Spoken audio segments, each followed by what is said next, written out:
서양에서 주로 사용하는 말 중에 머피의 법칙이라고 있습니다. 한번 꼬인 일이 계속 꼬인다는 말이고, 내가 원하는 방향이 아니고 내가 원치 않는 방향으로 내 삶이 펼쳐질 때 이런 말을 씁니다. 우리 한자성어로는 설상가상 이와 비슷한 의미가 되겠습니다. 반대로 이 셀리의 법칙이라는 게 있습니다. 영화 해리가 셀리를 만났을 때 아주 유명한 그런 작품이죠. 여기에서 나온 말인데 사실 이 말은 그렇게 많이 알려지지는 않았습니다. 자신의 삶이 좀 꼬이는 것 같아도 결국은 안 될 것 같지만 결국은 자신의 삶에 원하는 대로 또 유리한 방향으로 이렇게 흘러갈 때 쓰는 말입니다. 또 한자성어로 보면 우리가 금상첨화, 되는 일이 계속 잘 되는 이런 말과 좀 바꿔 쓸 수 있겠습니다. 일반 세상 사람들은 이런 것을 자꾸 이렇게 운으로 이렇게 돌리는 경향이 있는데요. 사실은 이거는 평소 자신의 생각과 행동의 결과와 굉장히 밀접한 관련이 있다는 것입니다. 예를 들면 차를 타고 가다가 교통 신호 위반을 했는데 하필이면 그때 단속에 걸렸습니다. 그러면은 일반 사람들은 오늘 재수 없네, 운이 없네, 이렇게 얘기를 합니다만 그렇지 않다는 거예요. 사실 그 사람은 단속에 걸리지 않았을 뿐이지 평소에도 상습적으로 신호 위반을 해왔던 사람이라는 거예요. 그러니까 내 일상에 이렇게 머피의 법칙이 계속 이렇게 막 있는 것 같다. 그러면 운이 나쁘다, 재수가 없다 이렇게 생각하지 말고 원인이 자신의 습관에 있다는 것, 이거를 돌아보는 것이 아주 중요하다는 겁니다. 그리고 우리들의 삶을 바라볼 때 항상 부정적이고 이런 모습으로 보지 말고 항상 긍정적인 시각을 가지고 이렇게 바라보게 되면 내 삶에 이런 셀리 법칙, 참 되어지는 일들이 사실은 굉장히 많다는 것을 알게 되고 발견하게 되고, 또 실제로 그런 마인드를 가지고 내 삶을 바라보면 그런 금상첨화와 같은 일들이 계속해서 발생을 하고 또 그걸 경험할 수 있게 된다라는 말입니다. 여러분, 그런데 우리가 삶을 살다 보면은 내 의지나 내 행동으로서는 도저히 넘을 수 없는 그런 커다란 장벽에 직면할 때가 있습니다. 내가 이걸 좀 돌파를 하고 싶은데 겹겹이 쌓여 있는 이런 현실의 벽 때문에 도저히 차고 나갈 수 없는, 계속해서 시도를 해보다가도 결국은 지쳐서 소망을 잃어버리고 자포자기하는 경우도 있습니다. 이거는 우리 개인뿐만이 아니고 나라와 사회 가운데도 마찬가지입니다. 사실 우리가 지금 처하고 있는 이 코로나라고 하는 현실이 아마 그런 대표적인 모습이 아닌가 싶습니다. 모 미국의 어떤 기업에서는 우주선을 쏘아서 지구의 멸망을 대비해서 사람들을 화성에 옮길 프로젝트, 이번에 그 첫 출발점이 성공했다고 굉장히 좋아하지 않았습니까? 이런 첨단의 과학의 시대를 살아가고 있는데 우리 눈에 보이지 않는 그 바이러스 하나를 극복하지 못해서 온 세계가 신음하고 있는 것을 보면 얼마나 우리가 이런 현실의 사실 장벽이 군데군데 놓여 있는가, 얼마나 우리가 한계 속에 살아가고 있는 존재인가라는 것을 우리가 깨닫게 됩니다. 이 코로나19 이후에 1년이 지나서 가까스로 백신이 개발이 됐지만은 또 변이 바이러스가 나온다, 이것에 부작용이 많다, 이래서 많은 사람들이 또 두려워 떨고 있는 것이 현실입니다. 시간이 길게 가면서 여러 가지 부작용들이 나타나고 있다는 거예요. 사람들이 지쳐가고 있다는 거예요. 그래서 이런 부분들을 함께 극복해 나가야 되는데, 특별히 이런 집합 금지 명령의 장기화로 인해서 너무나도 큰 타격을 입은 그런 업종들, 사람들 가운데 자신의 생명을 끊는 그런 소식들이 공공연하게 들려오고 있는 것도 현실입니다. 또 극심한 민족주의가 계속 부각이 되면서 이번 주에로 우리가 미국에서 인종차별로 인한 한인들이 살해가 되어지는 이런 안타까운 소식도 우리가 들려오는 것을 볼 수 있습니다. 이것이 우리가 지금 처해 있는 어떻게 보면 현실이라는 거예요. 상황이 우리 힘으로는 극복하기에는 정말로 한계가 있음을 인정할 수밖에 없는, 개인적으로도 그렇고 사회적으로도 그렇고, 이런 상황에 우리가 직면했을 때 과연 우리는 어떻게 해야 될까? 오늘 우리가 읽은 성경의 본문이 딱 이와 같은 상황이 아닌가 싶습니다. 오늘 누가복음 8장에 보면은 이 말씀 전후로 세 사람이 나옵니다. 그 첫 번째가 누구냐면 군대 귀신 들린 사람입니다. 예수님이 갈릴리 호수를 건너서 거라사인이라는 곳에 왔을 때 이 사람을 만나게 돼요. 근데 이 사람은 옷도 입지 않고 자기 집에 거주하지도 않고 무덤가에서 살아갑니다. 예수님이 그 귀신 들린 자를 쫓아내기 위해 그 이름을 물어볼 때 이 사람이 뭐라고 대냐면 나는 군대다 이렇게 얘기합니다. 그 군대라는 말이 헬라어로 레기온이라는 말이거든요. 그러니까 레기온이 원래 어떨 때 쓰는 말이냐면 이 로마 군대가 이 거라사인을 포함한 데가볼리 지역에 군대를 주둔시키는데 그게 한 6천 명 정도가 됩니다. 여단 규모. 그 군대를 가리킬 때 헬라어로 레기온을 씁니다. 근데 이 귀신이 예수님이 네 이름 뭐야? 이렇게 물어보니까 레기온이라고 얘기를 하는 겁니다.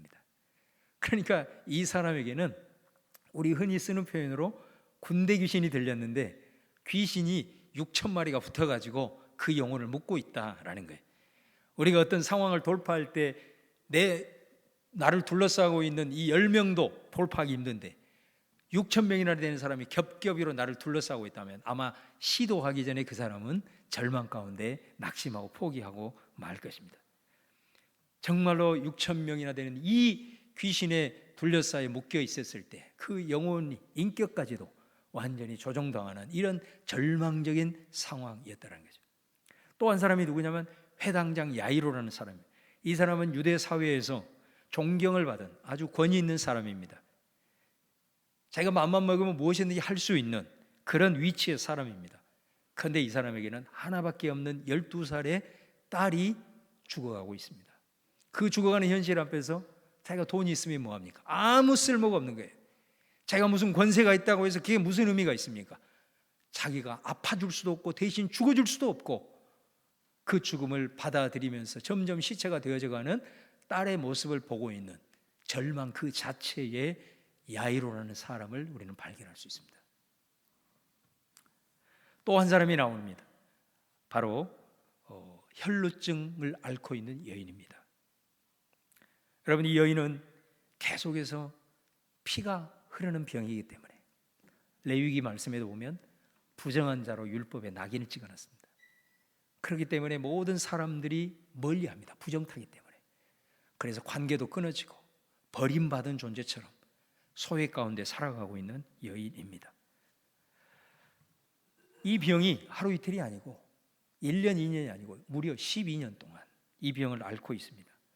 오늘 말씀이 동일하게 기록되어 있는 마가복음에 보면 12년 동안 이 여인이 이 병을 치유하기 위해서 모든 의사들을 다 찾아다녔습니다. 그리고 자기 재산을 다 허비했다라고 말하고 있습니다. 그렇게 노력을 해도 회복이 아니라 점점 더 심해져 가는 그런 상황입니다. 이 여인이 자기가 해볼 것 다 해본 거예요. 그 모든 것을 동원해도 이제는 더 이상 희망이 없는 막다른 인생의 골목에 서 있는 여인이 나오고 있다는 거예요. 여러분, 이 세 사람이 오늘 우리가 읽은 누가복음 8장에 한꺼번에 등장하고 있습니다. 한 사람은 악령에 묶고 인격이 조종당하고 있고, 한 여인은 도저히 치유할 수 없는 불치병에 걸려 인생의 막다른 골목에 있고, 한 사람은 죽어가는 자기 하나밖에 없는 딸을 위해서 아무것도 해줄 수 없는 사망 권세에 속수무책으로 당하고 있는 한 울부짖고 있는 한 아버지의 모습이 나오는 거예요. 이 세 사람의 공통점이 있는 거예요. 뭐냐면 이들에게는 희망이 없다는 거예요. 그들이 할 수 있는 것이 아무것도 없다는 거예요. 그들의 자신의 삶을 통제해야 됨에도 불구하고 그 통제권 밖으로 쫓겨 있는 사람들의 모습이 공통점이라는 게 절망. 근데 여러분, 역설적이게도 이 사람들에게는 또 다른 공통점이 있습니다. 그게 뭐냐면 이 세 사람은 예수를 만났다는 겁니다. 예수를 만나서 극적인 경험을 한 사람들이다라는 거예요. 귀신 들린 자가 예수 만나는 장면을 한번 보십시오. 예수님을 보자마자 그 영혼을 얽어매고 있는 귀신이 먼저 반응합니다. 당신이 하나님의 아들이신 줄 우리는 알고 있습니다. 왜 우리를 괴롭게 하십니까? 제발 우리를 떠나가십시오. 마귀가 예수님을 보자마자 발악을 하고 있습니다. 여러분, 귀신들은 영적인 권세로 우리 인간을 때로는 얽어맬 수 있고 우리 인간의 존엄성을 짓밟을 수 있지만, 그토록 강한 권세를 가지고 있다 하더라도 귀신과 마귀라는 존재는 예수님 앞에서는 거품을 물고 파르르 뜨는 미약한 존재에 불과하다는 거예요. 예수님 말씀 한마디에 6,000마리의 이 귀신이 일시에 떠나가는 것입니다. 여러분, 이 소식을 듣고 마을 사람들이 다 구경하러 왔습니다. 그들이 귀신 들린 사람들을 제압하기 위해서 말씀해 보면은 쇠사슬로 묶어놨어요. 그래도 제압을 못했어요. 그런데 이들이 와보니 온전한 정신을 가지고 예수님 발 앞에 앉아있는 모습을 보고 사람들이 깜짝 놀라서 두려워했다라고 말하고 해요. 그들은 놀랄 수밖에 없었지만은 너무도 당연한 거죠. 왜? 예수님이 땅에 오신 이유에 대하여 요한일서 3장 8절에 말하기를 죄를 짓는 자는 마귀에게 속하나니 마귀는 처음부터 범죄함이라. 하나님의 아들이 나타나신 것은 마귀의 일을 멸하려 하심이라. 예수님이 이방 지역까지 배를 타고 가신 이유가 뭐냐? 바로 유대인뿐만 아니라 모든 세상의 사람들이 이들을 억누르고 있는 모든 마귀의 세력들을 제압하고 쫓아내시기 위함이다. 그러기 위해서 예수님이 이 땅에 오셨기 때문에 당연한 일이다라는 거예요. 혈루증을 12년 동안 앓고 있는 이 여인을 보십시오. 이 여인은 예수님이 지나가는 소식을 듣고 거의 필사적으로 다가옵니다. 아마 그녀는 자신의 인생에 있어서 마지막 기회라고 여겼던 것 같습니다. 지금 이 순간에 예수라는 사람을 그냥 보내버리면 내 인생은 여기서 끝난다라고 생각을 했던 것 같아요. 그래서 힘이 없는 모습이지만 뚫고 밀치면서 예수님 앞에 나아갑니다. 사람들이 부정하다고 비난을 해도 귀를 닫고 예수님을 향하여 달려가는 모습을 보십시오. 수많은 사람들이 밀고 당기고 하는 가운데 예수님이 갑자기 서서 큰 소리로 외치는 거예요. 누가복음 8장 45, 46절 말씀에 예수께서 이르시되 내게 손을 댄 자가 누구냐? 그때 사람들이 다 아니라. 베드로가 말합니다. 주님, 많은 무리가 주님을 밀치고 있는 것 같습니다. 예수께서 말합니다. 내게 손을 댄 자가 있다. 내 능력이 나간 것을 내가 느꼈다라고 말합니다. 예수님은 자기에게서 능력이 나간 것을 깨달은 거예요. 수많은 사람들이 자기를 지금 만지고 밀쳐가고 있는데 어느 순간에 자기의 능력이 나가는 것을 예수님은 깨달은 거예요. 바로 혈루증 앓던 여인에게 예수의 능력이 나간 거죠. 그 여인이 오늘 본문에는 나타나 있지 않았지만 마가복음 5장 28절에 보면은 내가 주님을 부를 수도 없고 주님께 부탁하지도 못하지만 내가 그분의 옷자락이라도 만지면 내 병은 치유된다. 그런 기대감과 그런 믿음이 있었다라는 거예요. 그래서 예수님도 자신의 능력이 나간 걸 깨닫고 이 여인도 예수님의 옷자락을 만지는 순간 자신의 혈류의 근원이 마름으로 치유됐다는 느낌을 동시에 가지게 되더라고요. 여러분, 해당장 야이로를 보십시오. 예수님이 지나가는 소식을 듣고 예수님에게 달려왔습니다. 그리고 그 발 앞에 무릎을 꿇고 부탁을 합니다. 지금 이 순간에서 회당장이라고 하는 체면 아무 필요가 없는 거예요. 다 던져버리고 예수님 앞에 무릎을 꿇고 있습니다. 그러니까 예수님이 그 회당장과 자기 집에 도착을 해보니까 오늘 52, 54절 말씀해 보면 딸이 이미 다 죽어 있는 거예요. 거기에 모여있는 사람들이 불쌍해서 울고 있습니다. 예수님이 울지 마라. 이 소녀는 죽은 것이 아니라 자고 있다. 그 말을 듣고 주변의 사람들이 예수님을 비웃었다 그랬습니다. 그때 예수님이 소녀를 향하여 달리다 쿰, 소녀야 일어나라. 예수님의 말씀이 선포되자 소녀가 눈을 떴습니다. 할렐루야. 여러분, 성경은 왜 비슷한 이 사건을 3번씩이나 같은 본문에서 우리에게 말하고 있을까요? 하나님께서 우리에게 간절하게 전해주시고자 하는 어떤 메시지가 있어서 그런 게 아닐까요? 우리 흔히 그런 말 하잖아요. 3세번이라고. 왜 똑같은 비슷한 사건을 같은 본문에서 3번씩이나 우리에게 말하고 있을까? 하나님이 뭔가가 우리에게 이것만큼은 너희들이 알아야 돼, 이것만큼은 너희들이 붙들어야 돼 라고 하는 어떤 엄청난 메시지가 담겨 있는 건 아닐까. 여러분, 사람들은 절망의 순간에 직면했을 때, 거기에서 자신이 아무것도 할 수 없다고 느낄 때, 내가 해도 안 된다고 생각할 때 사람들은 극단적인 선택을 합니다. 개인에게 뿐만 아니라 어떤 경우는 이 사회에 악의를 품고 또 다른 극단적인 선택을 하는 경우가 있습니다. 왜 그럴까요? 그 이유는 단 하나입니다. 그들은 진짜 희망이 어디에 있는지를 모르고 있기 때문입니다. 간단한 것입니다. 내가 앞으로 갈 수도 없고 뒤로 갈 수도 없고 옆을 보아도 길이 보이지 않지만, 여러분, 길이 있는 것입니다. 단 하나의 길이 있습니다. 그 길이 뭘까요? 예수라는 길입니다. 할렐루야.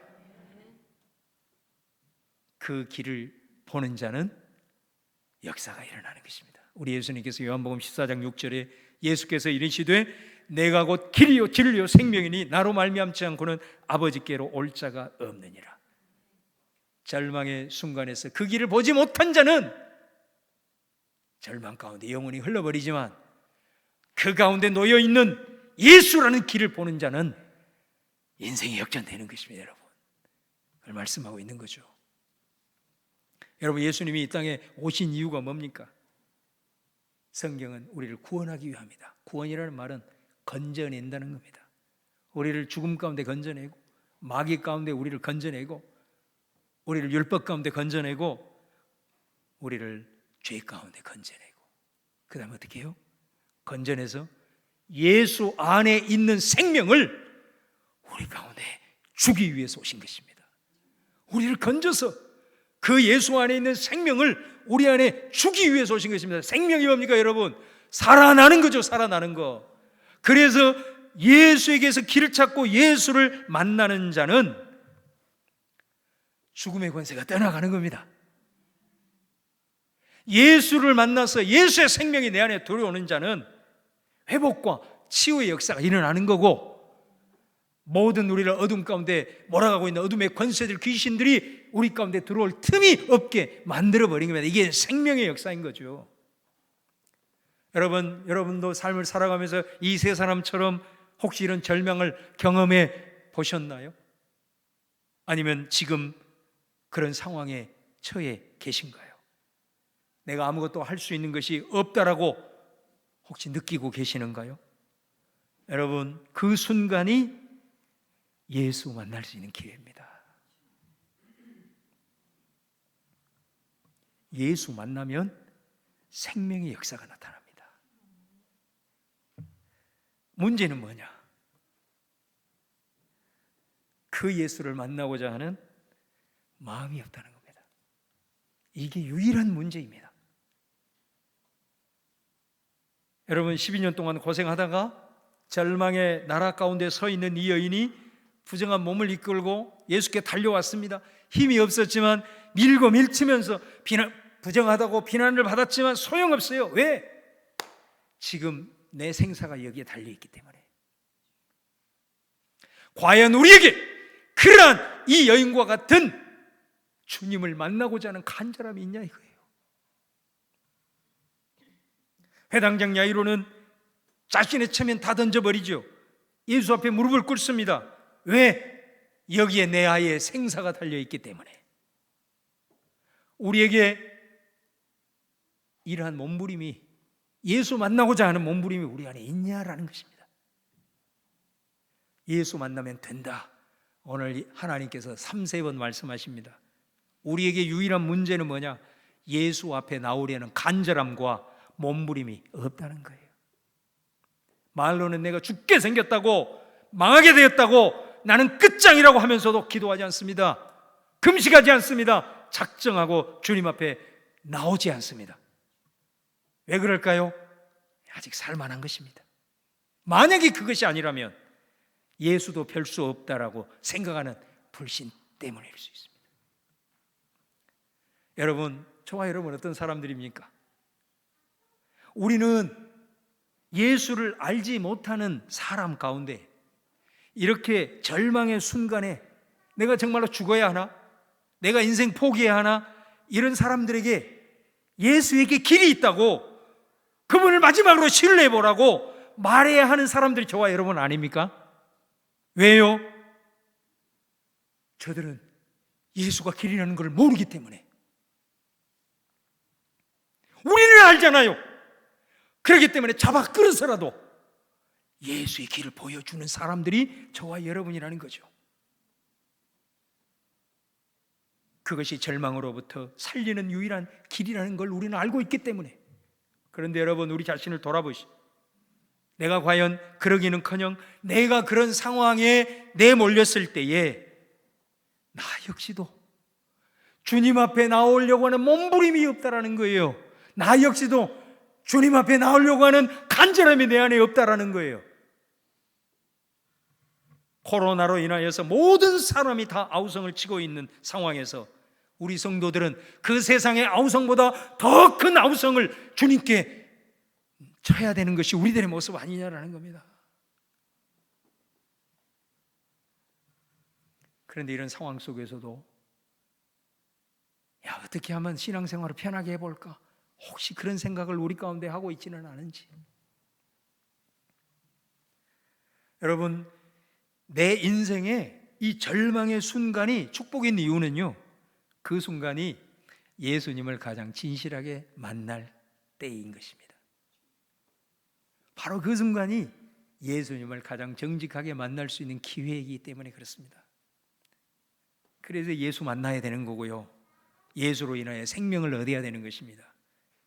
예수님이 이 세 사건을 통해서 말합니다. 나는 마귀를 멸하고 질병을 치유하고 죽음을 이기기 위해서 이 땅에 왔고, 그것에 묶여서 신음하고 있는 너희들에게 내 생명을 전해주기 위해서 왔다라고 말합니다. 여러분, 오늘 말씀을 보면 귀신 들린 자가 예수 만나서 회복됐죠. 그런데 결국 그 사람도 어느 순간 살다가 다시 죽었습니다. 혈루증 여인도 극적으로 예수님 만나서 치유되었습니다. 그런데 그도 얼마 살다가 결국은 병이 들어 죽었을 수도 있고, 사고를 당해서 죽었을 수도 있고, 다시 죽음을 맞이합니다. 이 회당장 야이로의 딸 소녀, 극적으로 죽은 자 가운데 다시 살아났습니다. 그러나 그도 몇십 년 후에는 죽음을 맞이했습니다. 우리가 기적적으로 병이 치유가 되고 영적으로 회복이 되어도, 심지어 죽었다 살아나도 우리는 결국 시간이 지나고 세월이 지나면 우리는 다시 병이 들고요, 그리고 다시 늙고요, 어떤 사람은 치매에 걸려서 다 죽는 것입니다. 그렇지 않습니까? 이 무슨 말입니까? 세상의 별기적 치유 경험에도 그것은 처음부터 사실은 한계가 있는 겁니다. 이 땅을 살아가는 동안에는. 오늘 말씀의 핵심은 이게 아니라는 것입니다. 여러분, 우리가 절망의 순간에 우리 힘들어하죠. 왜 내가 세상에 태어났는지 후회할 수도 있고요, 내가 왜 이 일을 시작해서 이런 실패를 맛보면서 절망 가운데 처했는지, 내가 왜 이 사람을 만나서 이렇게 불행하는지 자책하며 괴로워할 수 있습니다. 왜 예수님은 믿는 사람들, 하나님의 백성들이 이렇게 절망 가운데 빠지도록 그냥 내버려 두시는지 우리 주님을 향하여 원망할 수도 있습니다. 여러분, 왜 그럴까요? 우리 예수님은 왜 택한 백성도 이렇게 절망 가운데 신음하도록 내버려 두실까요? 그 이유는 단 하나 아니겠어요? 바로 그때 예수 만나라고. 예수 만나라고. 아무리 완고한 사람도 절망의 순간에서 예수 앞에 무릎을 꿇을 수 있으니까, 아무리 강팍한 사람도 그 순간에 진실되게 예수 앞에 다가가니까, 아무리 강팍한 사람도 그 순간에는 예수 앞에 정직하게 설 수 있으니까. 그래서 우리 예수님은 믿는 하나님의 백성들일지라도 우리가 절망 가운데 내몰렸을 때 그 상황을 알아가시는 겁니다. 내가 그 순간에 예수를 찾고 예수를 간절히 부르짖고 예수를 만나기 위해서 내 모든 걸 걸어야 되겠구나, 그래서 예수 만나면 예수 생명이 내 안에 들어오고 우리의 삶은 예수 생명의 역사가 나타나는 것입니다. 여러분, 이 땅에서 우리가 그 생명을 받아서 치유될 수 있고 회복될 수 있지만 궁극적으로는 그것은 잠깐이라는 거예요. 그보다 더 중요한 것은 뭐냐? 예수 만나서 우리는 영원한 생명을 얻게 되었다는 것. 할렐루야. 당연한 것 같지만 너무나도 귀한 말씀이죠. 영원한 생명 얻게 되었다는 것. 절망적인 상황에서 내가 예수 앞에 진실함으로 예수를 간절히 찾음으로 그분의 생명이 내 안에 들어와 나는 영원한 생명을 얻을 수 있게 되었다는 것. 여러분, 이 절망의 순간에 내가 예수를 만나지 못한다면 그 사람에게 있어서 그 절망은 영원한 절망이 되는 겁니다. 그러나 그 절망적인 상황에서 내가 예수를 만난다면 바로 그 사람은 모든 것을 다 얻는 것이고 새로운 소망이 그의 삶에서 꽃피기 시작한다라는 것이죠. 사랑하는 여러분, 우리 안에 어떤 절망적인 상황이 오더라도 그 속에서 주저앉거나 영원한 절망으로 흐르지 말고 예수를 만나시되 정직하게 진실하게 예수 만나 예수의 생명이 우리 안에 들어옴으로 영원한 생명을 누리는 여러분 되기를 주님의 이름으로 축원합니다. 뿐만 아닙니다. 영원한 생명 원해도 우리가 이 땅을 살아가면서도 예수 생명이 내 안에 들어오게 되면 내 삶에 어떤 역사가 나타나는가. 제가 서두에서 머피의 법칙을 말했습니다. 이거는 내 삶이 왜 이렇게 계속 꼬이는 일만 일어나나 이럴 때 쓰는 표현이라고 그랬잖아요. 근데 이 머피의 법칙을 최초로 사용한 사람이 누구냐면 미국의 공군 대위였던 머피라는 사람입니다. 이 사람이 이런 얘기를 합니다. 우리가 어떤 일이 있는데 그 일을 해결하는 데 있어서는 방법이 여러 가지가 있다는 거예요. 그런데 그 방법을 이렇게 우리가 써보는데 모든 방법이 그 문제를 해결할 수는 없다는 거예요. 그 방법 중에는 우리가 쓰고 있는 방법 중에는 실패를 초래할 수 있는 방법도 있다는 거예요. 그런데 문제는 뭐냐? 그 후에 누군가가 그렇게 실패했던 그 방법을 반드시 또 누군가가 쓴다는 거예요. 그래서 머피의 법칙인 겁니다. 여러분, 우리들의 삶에 좀 적용을 해보면 우리가 어떤 삶에 굉장히 어려움을 이게 당할 때 우리 모두가 다 그 문제를 해결하기 위한 방법을 찾지 않습니까? 그런데 놀라운 것은 뭐냐면 그 방법이 전에 실패했다는 것을 경험했음에도 불구하고 사람들은 내게 익숙한 방법을 먼저 선택을 한다는 겁니다. 그래서 결국은 이 머피의 법칙은 어떤 행운이나 운과 상관이 있는 게 아니라 내 자신이 만들어낸다라는 거예요. 예를 들면 우리가 부부 사이에 다툼이 일어났습니다. 그러면 전에 하던 방식이 실패했음에도 불구하고 묘하게도 사람들은 똑같은 방식을 쓴다는 겁니다. 예를 들어서 부부 사이에 한 주고 두 주고 아니면 한 달 말을 하지 않는 이런 방법 쓰시는 분들도 있잖아요. 또 아니면 이 상황에서 내가 상대방을 제압하기 위해서 상대방이 막 인격을 모독하는 말을 쏟아낸다든가. 이거 한 번으로 끝내면 그 다음부터는 부부싸움은 없겠죠. 그런데 우리는 묘하게도 그것이 실패를 했음에도 불구하고 상대방의 큰 상처를 안겼음에도 불구하고 그 상황이 똑같이 되면 내게 익숙했던 그 방법을 또 선택을 했다라는 겁니다. 스스로 머피의 선택을 선택하면서 살아간다는 거죠. 사실은 부부관계가 어떻게 해결이 되냐? 시간이 해결해 주는 겁니다. 시간이 지나면 그 모든 것들이 잊혀지고 또 해결이 되는 거예요. 그런데 착각을 하는 겁니다. 내가 옛날에 썼던 방법이 이 문제를 해결하는 방법이었어. 이렇게 생각을 하고 또 그 익숙한 방법을 선택하는. 그러다 보니까 어때요? 부부 사이는 해결되는 것 같지만 계속해서 부부 관계를 통해서 자신의 아픔은 꼬이고 상처와 아픔과 고통은 부부 관계를 통해서 계속해서 이어질 수밖에 없다는 거예요. 저와 여러분은 어떤 절망적인 상황에서 예수님을 만났을 수도 있고, 아니면 자연스럽게 시간이 지나면서 내가 예수님을 만났을 수도 있습니다. 중요한 것은 예수님을 만난 사람은 예수의 생명이 우리 안에 있다는 겁니다. 예수의 생명이 우리 안에 전달되었다는 겁니다. 예수의 생명이 있는 사람은 삶에 있어서 한 가지 특징이 있습니다. 예수의 생명이 흘러나와서 예수 만난 자에게로 흘러가기 때문에 그 생명의 물줄기가 내 삶을 바꾸는데, 그게 뭐냐? 예수 생명이 있는 자는 절대로 머피의 법칙을 선택을 안 한다는 것입니다. 옛날에 실패했던 그 구습을 따르지 않는다는 것입니다. 예수의 생명이 있는 자, 그 예수의 생명이 우리를 어떻게 이끌어가냐면, 예를 들어서 내가 절망의 상황에 놓여 있습니다. 심지어 내가 이 문제를 스스로 해결할 수 있는 문제라 하더라도 예수 생명이 있는 자는, 예수의 생명이 나를 어떤 길로 인도하냐면 하나님을 의지하도록 인도한다는 겁니다. 예수 생명이 나를 그렇게 인도한다는 겁니다. 이게 생명의 길이기 때문에.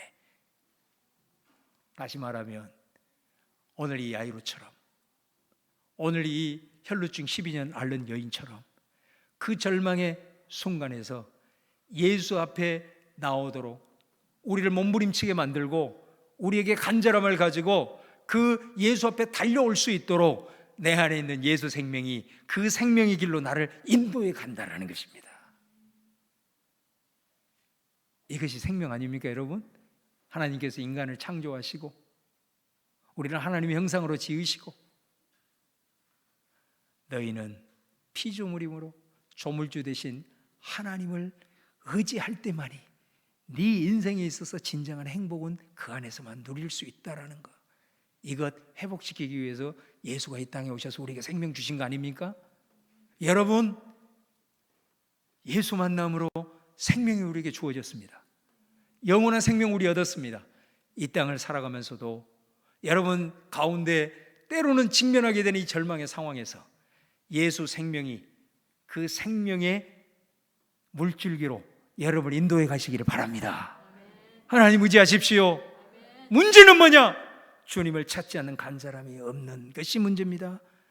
그 상황에 직면했을 때 주님 앞에 이 사람들처럼 내 모든 것, 여기에만 내 유일한 소망이 있다라는 마음을 가지고 주님 앞에 몸부림을 치는 그것이 없는 것이 우리들의 유일한 문제라는 것입니다.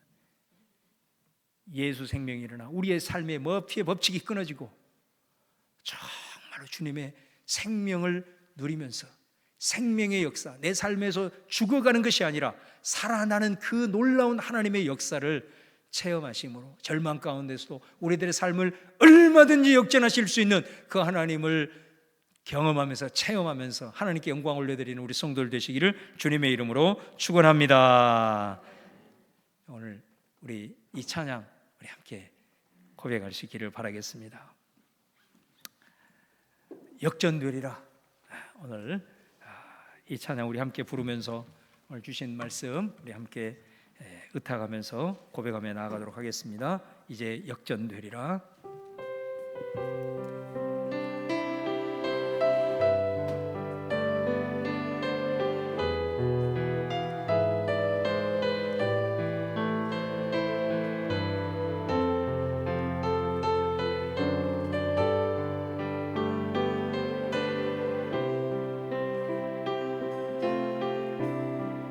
기도를 멈추지 마라.